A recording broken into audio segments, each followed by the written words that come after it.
गुरु ब्रह्म महिमा अलेख शरण। नमस्कार दर्शक वृंद, आपण मानंकु आजिर राशिफल कार्यक्रम मु एस कुमार स्वागत जनाऊँगी। प्रतिदिन निजर राशिफल जानिबा पाई गुरुकृपा यूट्यूब चैनल को सब्सक्राइब करंतु और पाखरे थिबा बेल आइकन को प्रेस करी ऑल नोटिफिकेशन ऑन करी दियंतु, जहा फଳରେ आमे जेतेबेले वीडियो अपलोड करिवो प्रथमे आपण वीडियो देखि पारिबे। आमर यही वीडियो रे आपण संपूर्ण पंचांग सहित मेष ठारू मीन पर्यंत 12 गोटी राशिर राशिफल विषय रे जानि पारिबे। वीडियो को दयाकरी शेष पर्यंत देखंतु। वीडियोटी भल लागिथिले वीडियो को लाइक करंतु एवं आपणक प्रियजन पाखु शेयर करी जणांतु। एबे आसंतु जानिबा आज दिनर संपूर्ण पंचांग विषय। आज इंग्राजी 2026 मसीहा जुलाई मास 28 तारिख मंगलवार, दिल्ली स्वराब्दा सन 1433 साल, स्वाधीन भारताब्द 79 वर्ष, महिमाद 199 वर्ष। उत्कल गजपति श्री श्री गजपति दिव्यसिंहदेव महाराजांकर 69 अंक। सौरस्व श्रावण मास 12 दिन, चांद्रमते आषाढ़ शुक्ल पक्ष चतुर्दशी तिथि, अपराह्न 6 घंटा पर्यंत। आजिर सूर्योदय विरजा क्षेत्र को 5 घंटा 18 मिनिट, कर्कट लग्न 1 दंड 56 लिता गते उदय। आजिर सूर्यास्त विरजा क्षेत्र को 6 घंटा 23 मिनिट, मकर लग्न 1 दंड 38 लिता गते अस्त। आज धनुचंद्र रात्रि 8 घंटा 13 मिनिट पर्यंत। एहा परे मकर चंद्र, पूर्वाषाढ़ा नक्षत्र दिवा 1 घंटा 37 मिनिट पर्यंत। एहा परे उत्तराषाढ़ा नक्षत्र। आज जन्मित शिशुर धनु राशि, क्षत्रिय वर्ण नरगण, रात्रि 8 घंटा 13 मिनिट गते मकर राशि, शूद्र वर्ण नरगण। आज मृत व्यक्तिर 1 पाद पुष्कर दोष, दिवा 1 घंटा 37 मिनिट गते 2 पाद पुष्कर दोष। निषिद्ध खाद्य आज अपराह्न 6 घंटा मध्य बीरी भोजन निषेध अटे। एहा परे आमिष भोजन निषेध अटे। आजिर अमृत योग दिवा 7 घंटा 53 मिनिट गते 11 घंटा 22 मिनिट मध्य, दिवा 1 घंटा गते 2 घंटा 46 मिनिट मध्य, अपराह्न 3 घंटा गते 4 घंटा 52 मिनिट मध्य, अस्तरु रात्रि 7 घंटा 45 मिनिट मध्य, रात्रि 9 घंटा 27 मिनिट गते 10 घंटा 53 मिनिट मध्य, एवं रात्रि 1 घंटा 53 मिनिट गते शेष रात्रि 3 घंटा 5 मिनिट मध्य। आजिर महेंद्र योग नाही। आजिर काल बेला दिवा 12 घंटा 33 मिनिट गते अपराह्न 3 घंटा 28 मिनिट मध्य। आजिर 12 बेला प्रातः 6 घंटा 53 मिनिट गते दिवा 9 घंटा 12 मिनिट मध्य। आजिर काल रात्रि रात्रि 7 घंटा 57 मिनिट गते 9 घंटा 29 मिनिट मध्य। आजिर राहु काल अपराह्न 3 घंटा ठारू 4 घंटा 30 मिनिट मध्य। आज रात्रि 8 घंटा 13 मिनिट मध्य तुला राशि और कुंभ राशिर घात चंद्र, घात नक्षत्र नाही, घात तिथि नाही, मकर राशिर घात 12। प्रिय बंधुगण, एबे आसंतु जानिबा मेष ठारू मीन पर्यंत 12 गोटी राशिर राशिफल विषय रे। राशिचक्र प्रथम राशि मेष राशि। आज मेष राशि जन्मित व्यक्ति मानक सकाशे नवम चंद्र शुभ थिबारु भाग्य आपणक सपक्षरे रहिब। दीर्घ दिन धरी अटकी थिबा कार्य रे सफलता मिलिबार संभावना अधिक अछि। चाकरी क्षेत्र रे अधिकारीक सहयोग पाइबे एवं व्यवसाय रे नूतन सुजोग मध्य आसीपारे। आज धार्मिक कार्य रे रुचि बढ़िब और गुरुजनक आशीर्वाद मिलिब। परिवार मध्य रे आनंदर परिवेश रहिब। ଆଜି ଆତ୍ମବିଶ୍ୱାସ ସହ କାର୍ଯ୍ୟ କଲେ ଆଶାଠାରୁ ଅଧିକ ସଫଳତା ମିଳିପାରେ। ଏବେ ଆସନ୍ତୁ ଜାଣିବା ରାଶିଚକ୍ରର ଦ୍ୱିତୀୟ ରାଶି ବୃଷ ରାଶି ବିଷୟରେ। ଆଜି ବୃଷ ରାଶି ଜନ୍ମିତ ବ୍ୟକ୍ତିମାନଙ୍କ ସକାଶେ ଅଷ୍ଟମ ଚନ୍ଦ୍ର ଅଶୁଭ ଥିବାରୁ ସତର୍କ ରହିବା ଆବଶ୍ୟକ। ସ୍ୱାସ୍ଥ୍ୟ ପ୍ରତି ଅବହେଳା କରନ୍ତୁ ନାହିଁ।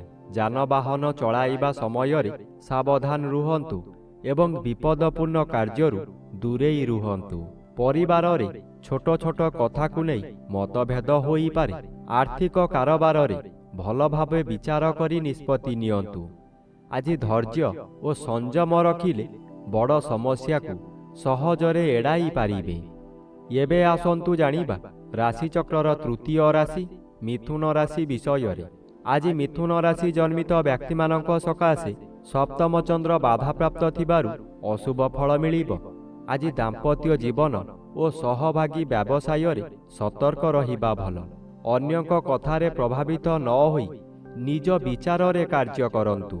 ବ୍ୟାବସାୟିକ ଚୁକ୍ତି କିମ୍ବା ବଡ଼ ନିଷ୍ପତ୍ତି ନେବା ପୂର୍ବରୁ ଭଲ ଭାବେ ଯାଞ୍ଚ କରନ୍ତୁ।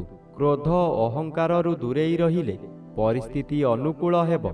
ସନ୍ଧ୍ୟା ସମୟରେ ପରିବାର ସହ ସମୟ କାଟିଲେ ମାନସିକ ଶାନ୍ତି ମିଳିବ।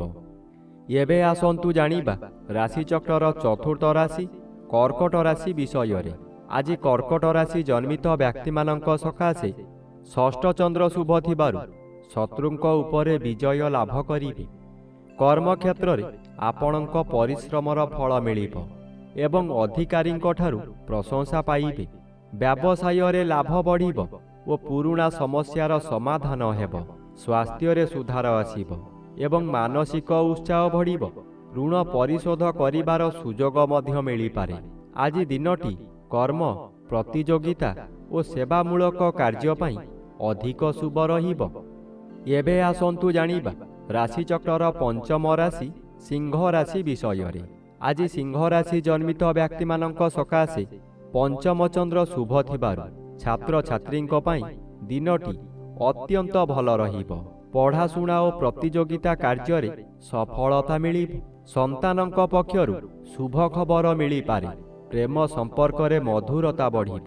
ବ୍ୟବସାୟରେ ନୂତନ ଯୋଜନା ସଫଳ ହେବ। ଆର୍ଥିକ ସ୍ଥିତି ସୁଦୃଢ଼ ରହିବ ଏବଂ ପରିବାରରେ ଆନନ୍ଦର ପରିବେଶ ରହିବ। ଆଜି ଦିନଟି ସମସ୍ତ ଦୃଷ୍ଟିରୁ ଉନ୍ନତିଦାୟକ ରହିବ। ଏବେ ଆସନ୍ତୁ ଜାଣିବା ରାଶିଚକ୍ରର ଷଷ୍ଠ ରାଶି କନ୍ୟା ରାଶି ବିଷୟରେ। ଆଜି କନ୍ୟା ରାଶି ଜନ୍ମିତ ବ୍ୟକ୍ତିମାନଙ୍କ ସକାଶେ ଚତୁର୍ଥ ଚନ୍ଦ୍ର ଅଶୁଭ ଥିବାରୁ ଘରୋଇ ବିଷୟରେ କିଛି ଚିନ୍ତା ବଢ଼ିପାରେ। ମାତାଙ୍କ ସ୍ୱାସ୍ଥ୍ୟ ପ୍ରତି ଧ୍ୟାନ ଦିଅନ୍ତୁ। ଜମି, ଘର କିମ୍ବା ଯାନବାହନ ସମ୍ବନ୍ଧୀୟ କାର୍ଯ୍ୟରେ ବିଳମ୍ବ ହୋଇପାରେ। କାର୍ଯ୍ୟକ୍ଷେତ୍ରର ଚାପକୁ ଘରକୁ ନ ଆଣି ଶାନ୍ତ ରହିବାକୁ ଚେଷ୍ଟା କରନ୍ତୁ। ଅନାବଶ୍ୟକ ବିବାଦ ଓ କ୍ରୋଧରୁ ଦୂରେଇ ରୁହନ୍ତୁ। ଆଜି ପରିବାର ସହ ସମୟ ବିତାଇଲେ ମାନସିକ ଶାନ୍ତି ଓ ସକାରାତ୍ମକ ଶକ୍ତି ଅନୁଭବ କରିବେ। ଏବେ ଆସନ୍ତୁ ଜାଣିବା ରାଶିଚକ୍ରର ସପ୍ତମ ରାଶି ତୁଳା ରାଶି ବିଷୟରେ। ଆଜି ତୁଳା ରାଶି ଜନ୍ମିତ ବ୍ୟକ୍ତିମାନଙ୍କ ସକାଶେ ଘାତଚନ୍ଦ୍ର ଅଶୁଭ ଥିବାରୁ ଦିନସାରା ସତର୍କ ରହିବା ଆବଶ୍ୟକ। ଅନାବଶ୍ୟକ ବିବାଦ, କ୍ରୋଧ ଓ ବିପଦପୂର୍ଣ୍ଣ କାର୍ଯ୍ୟରୁ ଦୂରେଇ ରୁହନ୍ତୁ। ଯାନବାହନ ଚଳାଇବା ସମୟରେ ସାବଧାନତା ଅବଲମ୍ବନ କରନ୍ତୁ। କାର୍ଯ୍ୟକ୍ଷେତ୍ରରେ ସହକର୍ମୀଙ୍କ ସହ ମତଭେଦ ହୋଇପାରେ, ତେଣୁ ସଂଯମ ରଖିବା ଉଚିତ। ପରିବାରରେ ବୟସଙ୍କ ପରାମର୍ଶ ମାନି କାମ କଲେ ସମସ୍ୟାର ସମାଧାନ ମିଳିବ। ମାନସିକ ଶାନ୍ତି ପାଇଁ ବିଶ୍ରାମ ନିଅନ୍ତୁ ଏବଂ ଅନାବଶ୍ୟକ ଚିନ୍ତାରୁ ଦୂରେଇ ରୁହନ୍ତୁ।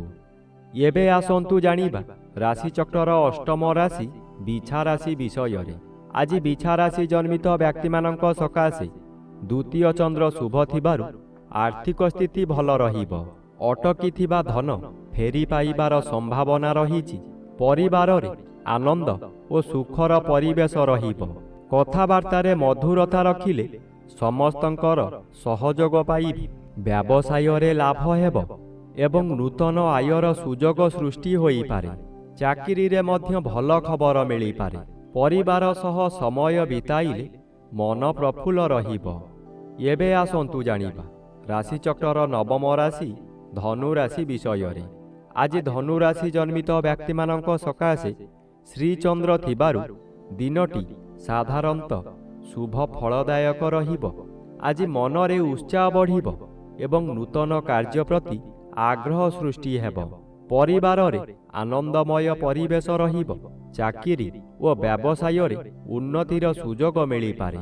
ସାମାଜିକ ସମ୍ମାନ ବଢ଼ିବ ଏବଂ ଆପଣଙ୍କ ପରାମର୍ଶକୁ ଅନ୍ୟମାନେ ଗୁରୁତ୍ୱ ଦେବେ। ଆଜି ଶୁଭ କାର୍ଯ୍ୟ ପାଇଁ ଦିନଟି ଅନୁକୂଳ ରହିବ। ଆତ୍ମବିଶ୍ୱାସ ହିଁ ଆଜିର ସବୁଠାରୁ ବଡ଼ ଶକ୍ତି ହେବ।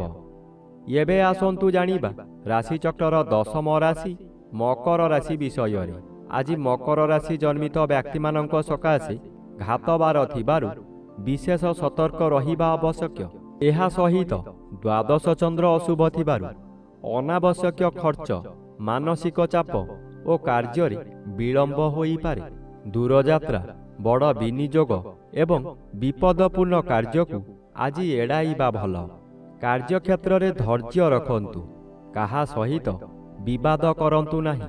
ସଂଯମ ଓ ସଚେତନତା ଅବଲମ୍ବନ କଲେ ଅଶୁଭ ପ୍ରଭାବକୁ ଅନେକାଂଶରେ କମାଇ ପାରିବେ।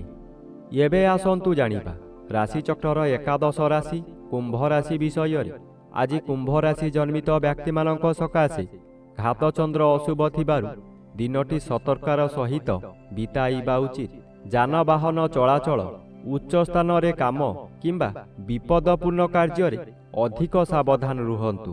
କ୍ରୋଧ ଓ ଭାବପ୍ରବଣ ନିଷ୍ପତ୍ତି କ୍ଷତିର କାରଣ ହୋଇପାରେ। ପରିବାରରେ ଶାନ୍ତ ପରିବେଶ ବଜାୟ ରଖିବାକୁ ଚେଷ୍ଟା କରନ୍ତୁ। ଆର୍ଥିକ କାରବାରରେ ସତର୍କତା ଅବଲମ୍ବନ କରନ୍ତୁ ଏବଂ ଅପରିଚିତ ବ୍ୟକ୍ତିଙ୍କ ଉପରେ ସହଜରେ ବିଶ୍ୱାସ କରନ୍ତୁ ନାହିଁ।